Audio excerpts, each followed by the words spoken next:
अस्सलाम वालेकुम, नमस्कार, आदाब। मैं साजिद हुसैन और आप देख रहे हैं चाकुलिया टाइम्स। चाकुलिया विधायक अली इमरान रम्ज़ विक्टर साहब का ये दावा कि प्रशांत किशोर जी ने उनसे कहा कि आप तृणमूल कांग्रेस को ज्वाइन कीजिए और आपको अपने मनपसंद मंत्री पद दिया जाएगा। अगर आपकी कोई दिली ख्वाहिश है तो आप उससे भी कहिए। इसमें चाकुलिया विधायक ने क्या कहा, हमने उनसे बात करने की कोशिश की है। आइए आपको सुनाते हैं उनसे की गई बातें। जो है प्रशांत किशोर जी के बारे में कुछ बताया कि उनसे आपने सीधे मुलाकात किया, उन्होंने आपसे की और उन्होंने आपको मंत्री पद का ऑफ़र दिया। ऐसा इलाके में आवाज़ है और आपने उसको ठुकरा दिया। कैसा ये किस हद तक सही है?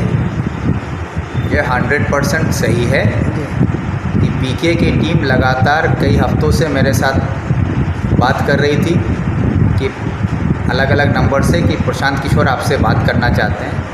तो मैंने कहा कि अगर प्रशांत किशोर को मुझसे बात करना है तो प्रशांत किशोर को बोलो, हमको फ़ोन करेगा। तो फिर प्रशांत किशोर को हमको एक दिन फ़ोन किए एक नंबर से, तो उसके बाद हमसे बात हुई तो हमको बोले आपसे आज हम मिलना चाहते हैं। तो हम बोले भाई हम अपनी मिसेस के साथ बाहर हैं और अभी हम आपसे नहीं मिल सकते। तो वो बार बार रिक्वेस्ट करने लगे। हम बताए कि भाई हम लोग कहीं रात को खाना खाने के लिए कहीं जा रहे हैं, खाना खाने जाएं, वहाँ पर आपसे हम क्या बात करेंगे। तो बोले कि आप जहाँ जा रहे हैं हम वहीं पहुँच जाएँ। तो देखिए एक आदमी दमला जाइए, लेकिन हमको ये यकीन नहीं था कि वो आ जाएगा।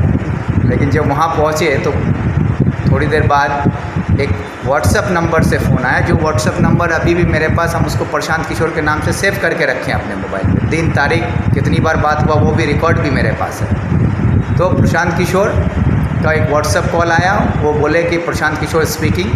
उसके बाद बोले कि हम यहाँ आ रहे हैं, आप कहाँ पर हैं। तो उसमें एक दार्जिलिंग कैफ़े बोल के रेस्टोरेंट है, हम वहाँ बैठे हुए थे। हम बताए कि हम दार्जिलिंग कैफ़े में हैं। तो फिर 10-15 मिनट बाद फिर दूसरा फ़ोन उसी नंबर से आता है व्हाट्सएप पर। तो फिर हम उठाते हैं तो कहते हैं हम दार्जिलिंग कैफ़े में हैं, आप कहाँ पर हैं। तो हम बोले भाई हम भी कैफ़े में ही हैं। तो वो एक तरफ खड़े होकर फ़ोन किया, हम दूसरी तरफ बैठे हुए थे। फिर एक खाली जगह पर वो बैठे, फिर हम लोग वहाँ बैठे, फिर चाय कॉफ़ी साथ में पिया भी।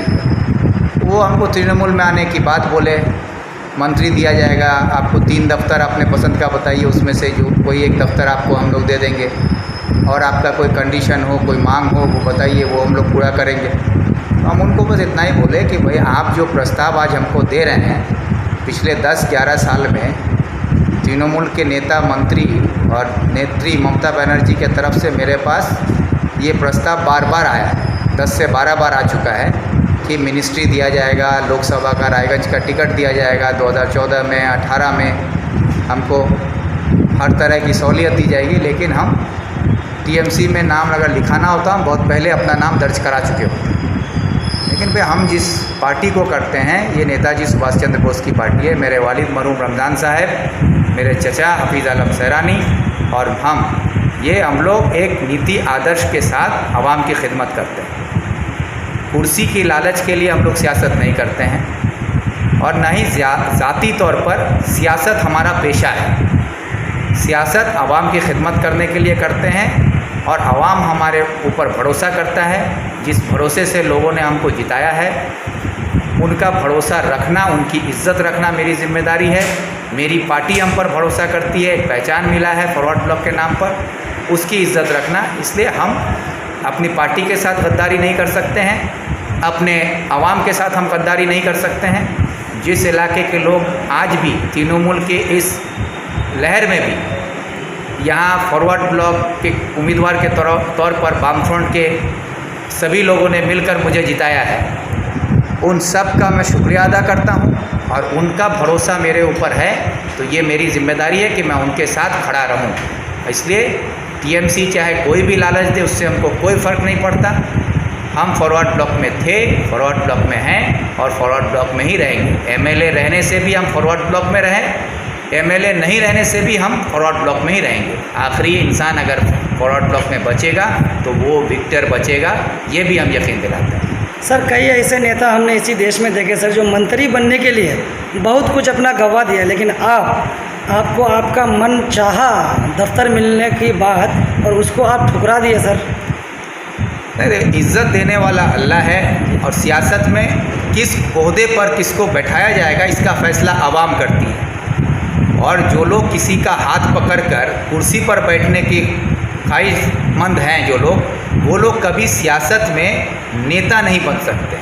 ये लोग दलाल की शक्ल में किसी भी सियासी पार्टी में जुड़ सकते हैं और दलाल को आवाम पहचानता है, देर से ही सही पहचानता है, जिसकी वजह से आज ममता बनर्जी इतनी लाचार और बेबस हो गई है पूरे बंगाल में कि आज उसको अपने पार्टी के किसी कर्मी पर, किसी एमएलए पर, किसी मंत्री पर अपने पार्टी के भरोसा ना होने की वजह से आज 500 करोड़ रुपया देकर पीके जैसे एक आदमी को किराए पर लाकर बंगाल में अपनी कुर्सी बचाने के लिए ममता बनर्जी आज मुख्तलिफ पार्टी के साफ सुथरे इमेज के लोगों को, वामपंथी लीडरों को आज मंत्री के लालच देकर हो, पैसे दिखाकर हो, कुछ और दिखाकर हो, अपनी पार्टी में शामिल करके अपनी कुर्सी बचाने के लिए आज एक सबसे कमज़ोर मुख्यमंत्री के तौर पर आज वो दिखाई दे रही है कि आज उसको अपने लोगों पर भरोसा नहीं है। इसलिए आज दूसरे पार्टी के लोगों को लेकर अपनी कुर्सी बचाने की कोशिश कर रही है, क्योंकि ममता बनर्जी बखूबी ये बात अब समझ चुकी है कि उसके पार्टी का एक पंचायत से लेके मुख्यमंत्री तक जो है ये अब पब्लिक के सामने इनका चेहरा बेनकाब हो चुका है। ये सारे लोग अब चोर की तरह लोगों के सामने नंगे खड़े हैं और जब समाज में कोई चोर पकड़ा जाता है ना तो उसको समाज अलग कर देता है। तो उसी तरह टीएमसी के सारे चोरों को ये बंगाल के लोगों ने अब अलग कर दिया है। पब्लिक के सामने ये खड़े होकर अपनी बात नहीं रख सकते हैं। इसलिए ममता बनर्जी को अब ऐसे चेहरों की ज़रूरत है जो आवाम के बीच में काम करता हो, जो आवाम के लिए बोलता हो, आवाम के लिए लड़ता हो, जिसके पास आवाम का भरोसा हो। ऐसे लोगों को अब वो जमा करने पर लगी हुई है। तो इससे ये साफ है कि ममता बनर्जी आज निहायत ही कमज़ोर है और ऐसे कमज़ोर मुख्यमंत्री के भरोसे पर हमारा बंगाल नहीं टिक सकता है। आज ममता बनर्जी खुद को सच्चाई की मूरत बताती थी, लेकिन आज क्या बंगाल का एक भी आदमी यकीन करता है कि ममता बनर्जी सच्चाई की मूरत है? बल्कि Sarada, Narada, TET, high school service commission, police recruitment board, anganwadi, SSK, MSK से लेकर पंचायत का एनआरजीएस का स्कीम बोलिए, पंचायत का ये प्रधानमंत्री आवास योजना बोलिए, ऐसा कोई स्कीम नहीं है जिसमें 2 नंबरी नहीं हुआ हो, जिसमें करप्शन नहीं हो, जिसमें घोटाला नहीं हुआ हो। और इन सब घोटालों का मेन जो कांडारी है वो ममता बनर्जी। तो ऐसे इंसान अपने आप को सच्चाई की मूरत बताती है, ये एक सबसे भद्दा मजाक है। और दूसरे तरफ खुद से ऐलान करती है कि बांग्लार गौरव ममता। तो बंगाल की गर्व ममता कभी न थी न है। और आज कोई बंगाली इस बात पर यकीन भी नहीं कर सकता है कि ममता बनर्जी बंगाल की गौरव है। क्यों कि आज जो बीजेपी को बंगाल में पनपने का मौका ममता बनर्जी का हाथ पकड़ के मिला। आज बंगाल में जो हमारा भाईचारगी था, हिंदू मुसलमान हम लोग एक साथ रहते थे, आज बंगाल में हमारे मोहब्बत को, हमारे अंदर जो भाईचारगी था उसको ख़त्म करने वाली ये ममता बनर्जी है। फिरका परस्त ताकत को बंगाल में मजबूत करने वाली ममता बनर्जी है। और आज 2 नंबर जितना भी काम है, घोटाला है, करप्शन है, ये ममता बनर्जी के नेतृत्व में बढ़ता जा रहा है। एक किसी चोर के खिलाफ, टीएमसी का एक चोर के खिलाफ क्या ममता बनर्जी की सरकार ने कार्रवाई किया है? हम लोगों ने कितना कंप्लेन दिया है, पंचायत में 2 नंबरी हो रहा है, पंचायत समिति के मेंबर के खिलाफ दिया गया, डीएम को कंप्लेन दिया गया है, यहाँ तक कि उनके मंत्रियों के खिलाफ कार्रवाई हुआ है, कंप्लेन हुआ है। किसी एक पर भी सरकारी एफआईआर हुआ है? किसी एक को भी पकड़ के जेल में बंद किया गया है? तो ममता बनर्जी बंगाल की गौरव कैसे हो सकती है, सच्चाई की मूरत कैसे हो सकती है? इसलिए ये आवाम अब समझ चुका है। इसलिए अब बंगाल का लोग, आवाम ममता बनर्जी से अपना दामन छुड़ा रहा है। वामपंथी झंडे के साथ मजबूती से अब आदमी मुकाबला करने के लिए उतर रहा है, क्योंकि आदमी समझ चुका है कि फिरका परस्त ताकत और ये गुंडा ताकत ममता बनर्जी का अगर कोई मुकाबला कर सकता है तो वो लाल झंडा है जो गरीबों को लेके आगे बढ़ेगा और गरीबों के हक में लड़ाई करेगा। जी, अभी ये PMY आधार सीटिंग लिस्ट जो आई है जी हमारे पश्चिम बंगाल में, उसको लेके जिस तरह से आपकी नाराज़गी है कि वो ऐसे लोगों को दिया गया है जिनको शायद नहीं देना चाहिए और ऐसे लोग उससे वंचित हैं जिनको मिलना चाहिए, तो इसको लेके आप एक डेपुटेशन की तैयारी कर रहे थे सर, सुनने में जैसे आया, तो क्या इस पर क्या कहेंगे? प्रधानमंत्री आवास योजना का जो लिस्ट आया है जिसमें तकरीबन 36,000 से ज़्यादा लोगों का नाम है, ये लिस्ट को लेके जो घोटाला शुरू किया गया, आधार लिंक के नाम पर लोगों से फॉर्म भरवाने के नाम पर 1000 रुपये 2000 रुपये जब वसूला जाने लगा, ये बात जब हम लोगों की जानकारी में आई, हम लोगों ने वीडियो पर दबाव बनाया कि आप इस बात पर खुलासा कीजिए कि ये गैरकानूनी है। तब वीडियो ने खुद ये बात सोशल मीडिया के ज़रिए, प्रेस के ज़रिए लोगों को बताया कि ये पैसा लेना गैरकानूनी है, जो लोग ले रहे हैं आप उसके ख़िलाफ़ कार्रवाई करिए, पुलिस में कंप्लेंट कीजिए या मेरे पास कंप्लेंट कीजिए। इसके बाद कुछ जगह पर इस पर रुकावट लगा, कहीं पंचायत में लोगों ने घेराव किया, कहीं मेंबर का घेराव हुआ, कहीं प्रधान का घेराव हुआ, लेकिन ये सच्चाई लोगों को नहीं बताई जा रही है कि ये जो 36,000 लिस्ट है ये 10 साल तक चलेगा।